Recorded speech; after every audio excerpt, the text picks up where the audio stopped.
Let's try something. Imagine, just for a second, standing completely and totally alone. I don't mean lonely or abandoned, but truly, properly, alone with just your own thoughts. Today, we are diving deep into this idea. How to harness solitude, not as something to be feared, but as a powerful tool for growth, for clarity, and for building an unshakable inner strength. So what really happens when all the noise finally stops? You know, when the notifications, the endless scrolling, the constant chatter from everyone else just fades to black. What kind of truths, the ones we've buried deep down, would finally get a chance to come up for air? See, here's the central problem we're all dealing with. Our endless search for noise and distraction is really just us running away from ourselves. The philosopher Blaise Pascal, he put it so bluntly. He said that pretty much all of humanity's problems come from our inability to just sit quietly in a room alone. Now that's a heavy thought, and today we're going to unpack exactly what he was getting at.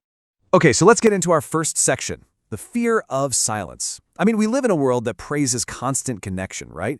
Where silence can feel, well, kind of terrifying. And being alone is often seen as this terrible curse. But what if, just what if, in that very state of aloneness, we could find the secret key to becoming truly resilient? First things first, we absolutely have to draw a line in the sand between two words, solitude and loneliness.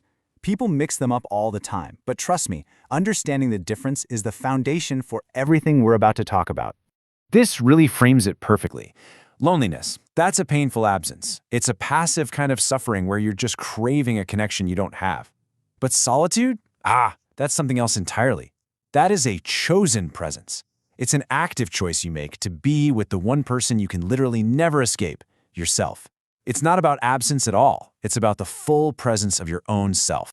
And you know what? This active choice, this embrace of solitude, has been a secret weapon for geniuses throughout history. Which brings us right to our second section, the forge of great minds. Solitude isn't some kind of weakness. It's the very place where the greatest minds went to sharpen their ideas and find absolute clarity. I mean, just look at Machiavelli. After he was exiled, stripped of all his political power, what did he do? He would retreat into his study. He wrote that he'd put on his finest clothes, not for anyone else, but for himself, and he would have conversations with Aristotle, Plato, and the great minds of history all alone. He used that time to see beyond the limits of his own life. For him, solitude became the ultimate training ground. And he was far from the only one.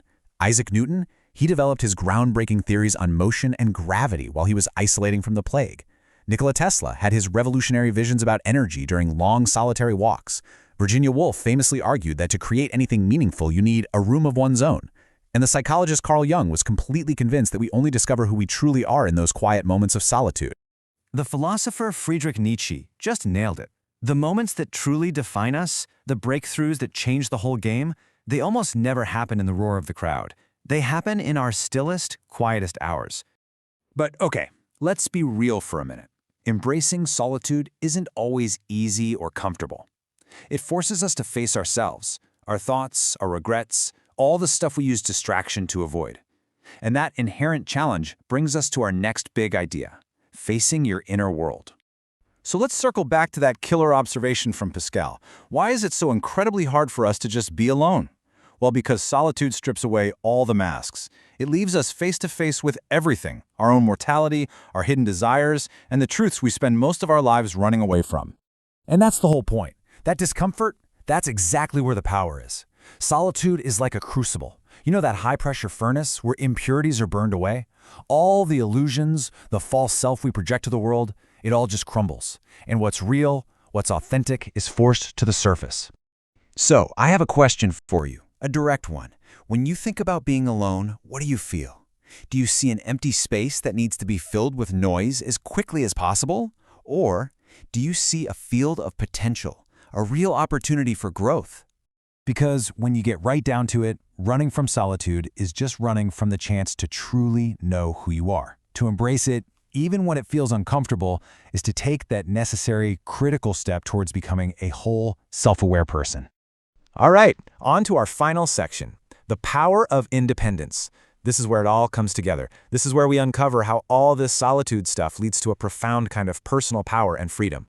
Everything we've talked about so far, the strength, the clarity, the creativity that's born in these quiet moments, It all leads to one single powerful truth. The path to real freedom, it looks something like this. Step 1, you embrace solitude. You face that fear head-on and overcome it. Step 2, you cultivate self-reliance. You start to realize your worth isn't something other people give you, it comes from within. And finally, step 3, you become, in a way, untouchable. You free yourself from that constant nagging need for other people's approval. And this, right here, is the ultimate takeaway.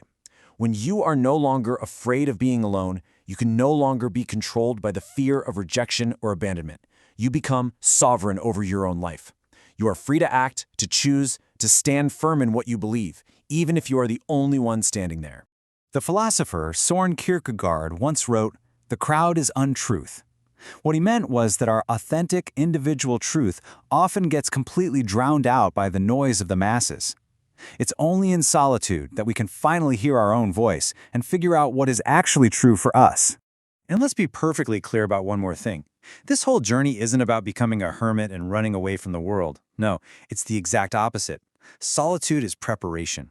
It's the training ground. It's where you go to strengthen yourself so you can return to the world stronger, wiser, and more centered than ever before. You don't lose the world. You come back to it, unbreakable. So, I'll leave you with one final thought to chew on, and think about it honestly. What would you dare to do? What would you create or change or become if you were truly, deeply, no longer afraid of standing alone?